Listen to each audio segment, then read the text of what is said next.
Welcome to lesson 5. In this lesson, I'll be discussing how to program interrupts in Arduino Uno. So before getting into that, let me tell you what is an interrupt. So interrupt is like interrupting a normal process. Let me give you an example. Suppose you get a phone call while doing this course, and now you check that your friend is calling and your friend is inviting you to join him or her in a party. And then you think and decided not to go because course is your first priority. So you gave a routine excuse like I'm having a health problem, I cannot go. So here when you are doing this course, that is a normal process, but you get a phone call. Like the phone call is the interrupt, which is interrupting you to continue with the normal process. So that is an interrupt. It is the literal meaning of interrupt, that interrupting a normal process or interrupting a normal execution. So how interrupts are configured in a microcontroller? So a microcontroller, when doing or you can say executing a normal process, an interrupt occurred. Then what the microcontroller will do is, microcontroller will check the interrupt source and then source and type of interrupt. I forgot to mention that the microcontroller will check the interrupt source and interrupt type. Then it will call the ISR. Now this ISR is the interrupt service routine, where you can write any code which will get executed whenever an interrupt occurs. So microcontroller behaves in the same way like you. When microcontroller is in a normal execution, then suddenly if it gets an interrupt, it will first check that from which source this interrupt is coming and the type of interrupt. If it finds that the interrupt is of high priority, it will subsequently call the interrupt service routine. Now service routine is another function and microcontroller will take you to there.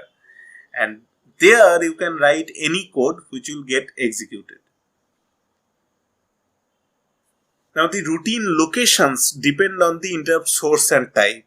This is the concept of vectored interrupt. So whenever an interrupt occurs, the microcontroller will take you to a predefined location where you have already written the interrupt service routine. If written, then that interrupt service routine will be executed. If not written, then nothing will happen. Let me tell you a real life example. When you visit an ATM counter, on the screen what you see? You see bank advertisements, and then you insert your card, the processor gets an interrupt. Then the screen shows you the language screen or the withdrawal screen. Now this interrupt makes the processor multitasker. You may ask how?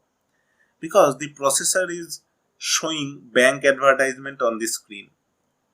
Then the processor is also scanning the insert card socket, that whether there is a card inserted or not.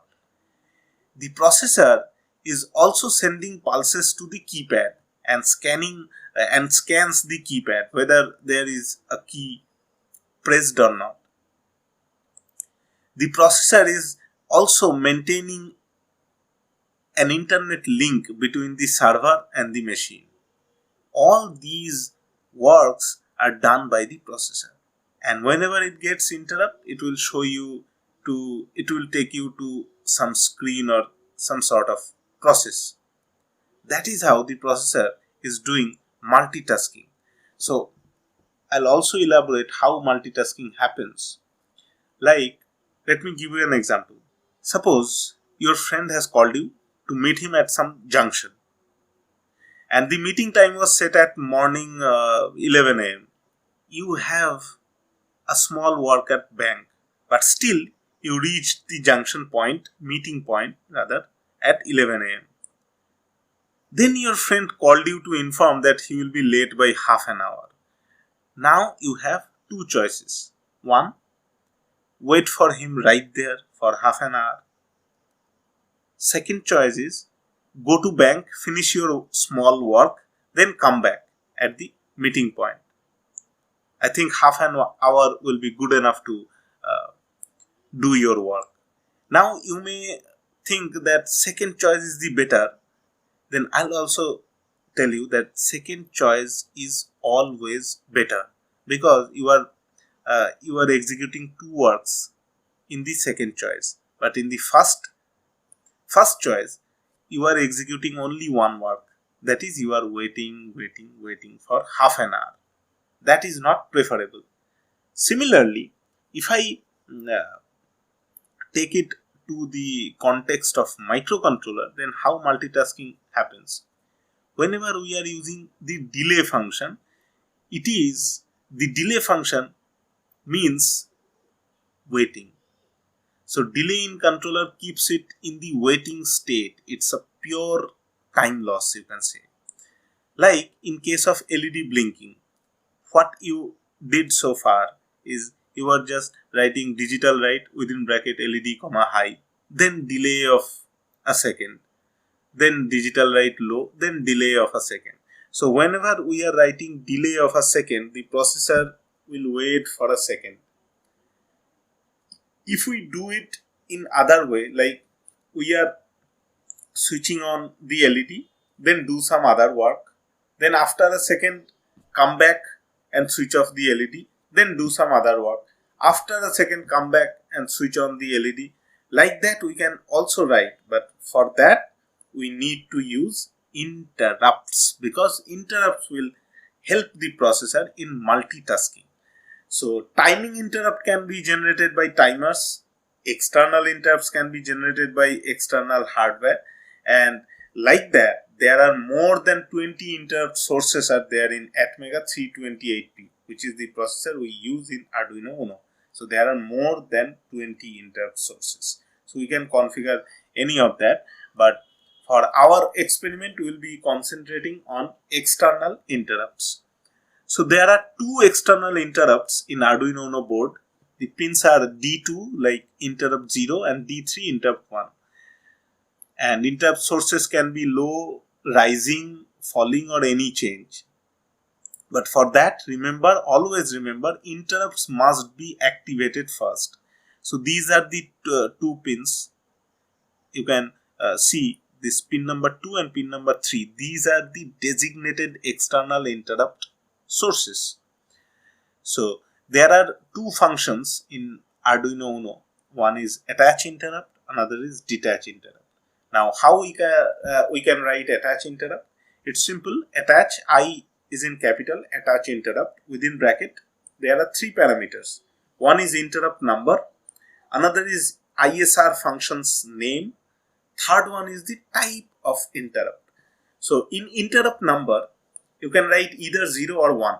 0 is for interrupt at pin 2 and 1 is for interrupt at pin 3. So if you are connecting an external circuit at pin 2, then you must write 0 here. Now you can write the function name, where the if the interrupt occurs, then where the processor will take you to.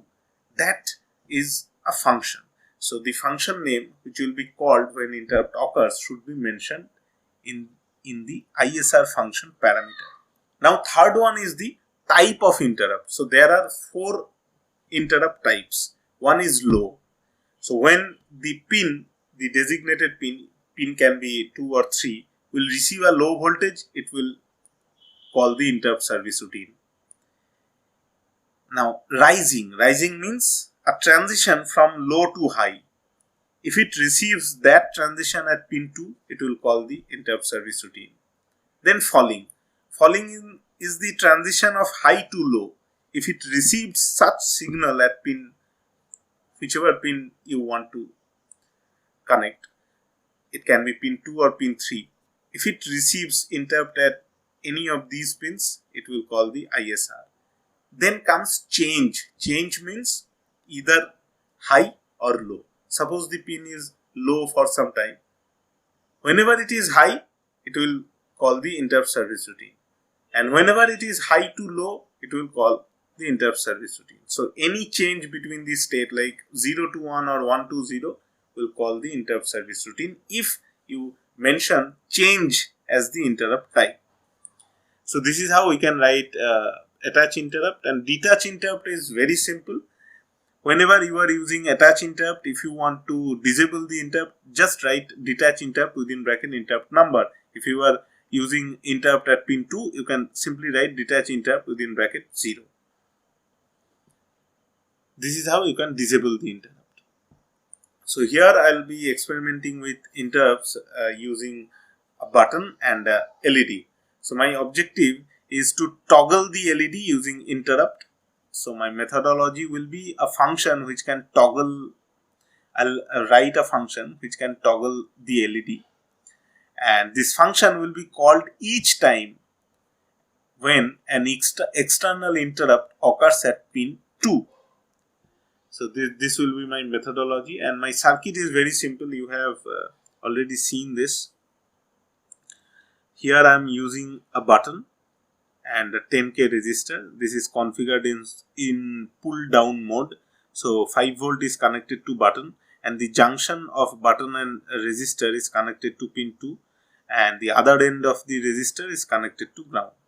So if I configure it in rising mode or rising type, then whenever I'll press the button, the pin 2 will receive a 0 to 1 or low to high transition, that is the rising. So I'll configure the interrupt like that. So here is my setup. I have already connected the button and the resistance.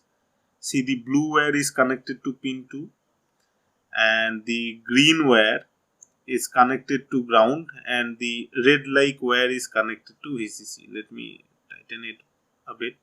So this is my Arduino board, and this breadboard is for just the interrupt source. So whenever I will press the button, pin 2 will receive an interrupt in Arduino board, and I have connected VCC, ground and the blue wire. So that's my connection. So let me upload my program. For that, I'll connect the USB cable. Here is my Arduino IDE. Now I'll define the LED pin. So first write int LED within bracket. Int LED is equal to 13. Then pin mode LED, output. Here I am configuring the LED pin as output. And now here I'll write the attach interrupt function. So let me write attach interrupt within bracket. I'll be using pin 2, so here I am writing 0, my ISR's name will be toggle, and then interrupt type is rising. I have told you that I'll be using rising type interrupt.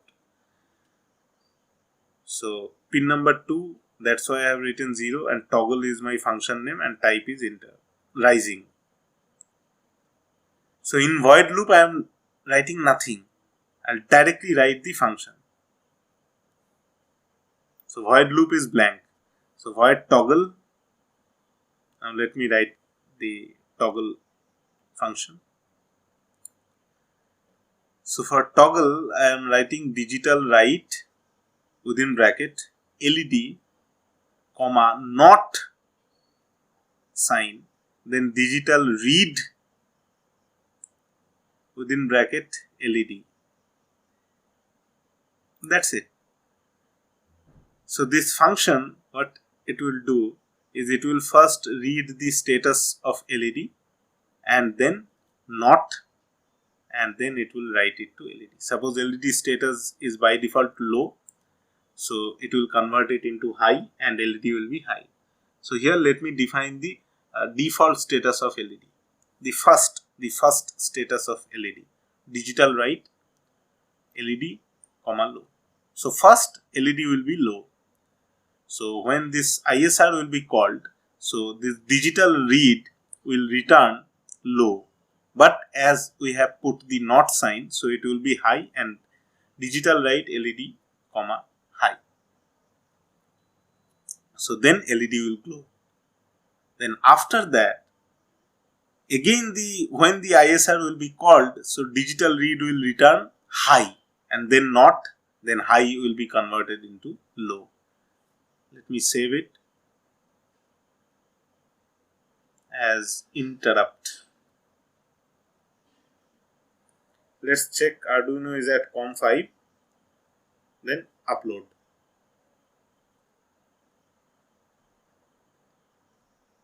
Done uploading.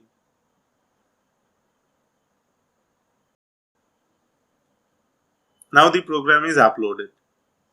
Now let me show you how this is working. I am pressing the switch.